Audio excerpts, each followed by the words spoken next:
The year 1977 stands as one of the most chaotic, transformative, and unforgettable years in the history of rock and roll. It was a time when legends fell, revolutions rose, and music split into radically different directions.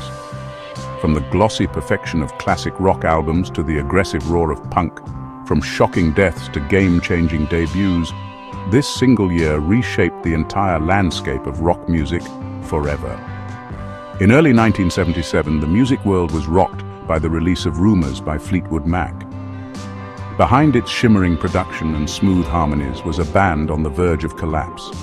The five members, Stevie Nicks, Lindsey Buckingham, Christine McVie, John McVie and Mick Fleetwood, were all embroiled in a storm of heartbreak, breakups, betrayal, and substance abuse.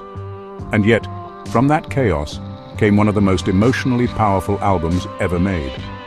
Songs like Go Your Own Way, Dreams, Don't Stop, and The Chain turned personal pain into universal hits. The album topped charts, won awards, and became a cultural phenomenon, proving that sometimes dysfunction fuels brilliance. But while Fleetwood Mac's drama played out in California studios, a very different energy was taking over the streets of London. Punk had officially exploded. The Sex Pistols, raw, angry, and fiercely anti-establishment, released Nevermind the Bollocks, Here's the Sex Pistols in October. It wasn't just an album, it was a social grenade. Their single God Save the Queen was banned by radio stations and condemned by politicians, but still climbed the charts. Their music was fast, loud, and deliberately offensive. The Sex Pistols were not polished rock stars. They were working-class revolutionaries with guitars, and their impact was immediate and violent. Gigs were cancelled, riots broke out, and suddenly, punk wasn't just a genre, it was a movement. Meanwhile, across the Atlantic in New York City, punk was evolving into something uniquely American. At CBGB, a grimy club in the Bowery, bands like the Ramones, Patti Smith, Blondie, and Talking Heads were making noise that sounded nothing like the mainstream. The Ramones were fast, funny, and fiercely DIY. Patti Smith merged rock with poetry and politics. Talking Heads blended punk with art school sensibilities and quirky lyrics. Blondie infused punk with pop hooks, setting the stage for new wave. This scene was gritty, real, and born out of urban decay. But it was also wildly creative, and it gave voice to those who didn't fit into the polished world of radio-friendly rock. While punk was rising, some of rock's giants were either evolving or beginning to stumble. Led Zeppelin was still one of the biggest bands on the planet, but their 1977 US tour would be their last. The shows were massive, but behind the scenes, the band was falling apart. Robert Plant was grieving the death of his son, John Bonham was drinking heavily, and backstage fights and legal troubles plagued the tour. It marked the beginning of the end for Zeppelin's dominance.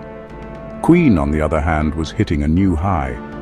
In October, they released News of the World, featuring two of the most iconic rock anthems ever recorded, We Will Rock You and We Are the Champions. The band leaned into a raw sound while still showcasing Freddie Mercury's flamboyant charisma and Brian May's soaring guitar. Their stadium-sized ambition fit perfectly with the era, proving that theatrical rock still had a massive audience. Meanwhile, David Bowie was in Berlin, escaping the excess of his previous lifestyle and reinventing himself once again. With help from Brian Eno, he released Low and Heroes, two groundbreaking albums that fused ambient music, electronic experimentation, and fractured pop. These records didn't dominate the charts, but they deeply influenced the next generation of musicians. Bowie's Berlin trilogy would later be seen as some of his most innovative and enduring work. But perhaps the most shocking event of 1977 was the death of Elvis Presley. On August 16th, the king of rock and roll died at his Graceland mansion at just 42 years old. Once a symbol of youthful rebellion, Elvis had become a tragic figure, bloated by fame, addicted to prescription drugs, and trapped by his own legend. His death marked the end of an era. It was as if the original fire of rock and roll had finally burned out, just as punk was starting to rage. Elsewhere in the rock world, Pink Floyd released Animals, a dark, conceptual album inspired by George Orwell's Animal Farm. The record portrayed society as divided into pigs, dogs, and sheep, each representing corruption, greed, and blind obedience. It was a sharp political statement and a sonic departure from their earlier sound, paving the way for their even darker masterpiece, The Wall, 2 years later. While punk bands mocked progressive rock as outdated and self-indulgent, Floyd responded with renewed focus and edge. In hard rock and heavy metal, AC/DC was charging forward. Let There Be Rock, released in March, was loud, fast, and unapologetically wild. Bon Scott's raspy vocals and Angus Young's electrifying guitar work gave the band an unstoppable energy.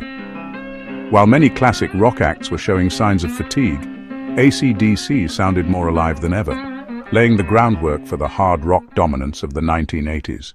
1977 also saw the rise of Elvis Costello, whose debut album, My Aim Is True, blended punk attitude with clever, biting lyrics. He didn't look like a rock star, he wore glasses and suits, but his songs were sharp, emotional, and deeply personal. Costello helped bridge the gap between punk and pop, giving rise to the new wave movement that would flourish in the years ahead. And as if all this weren't enough, the end of the year saw the release of the Saturday Night Fever soundtrack. Though it would dominate 1978, its December release in 1977 marked the beginning of disco's explosion.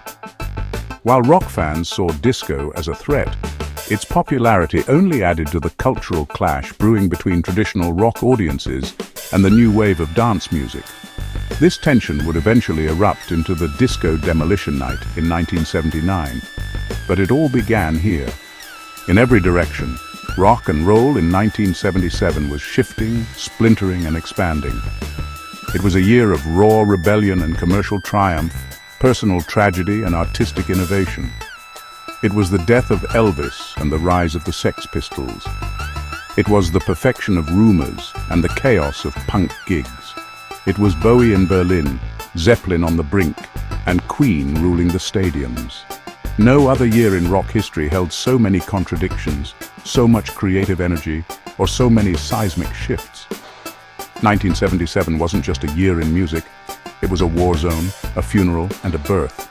It was the wildest, loudest, most unpredictable year rock and roll has ever known. And even decades later, the echoes of that year still shape the way music sounds, looks, and feels.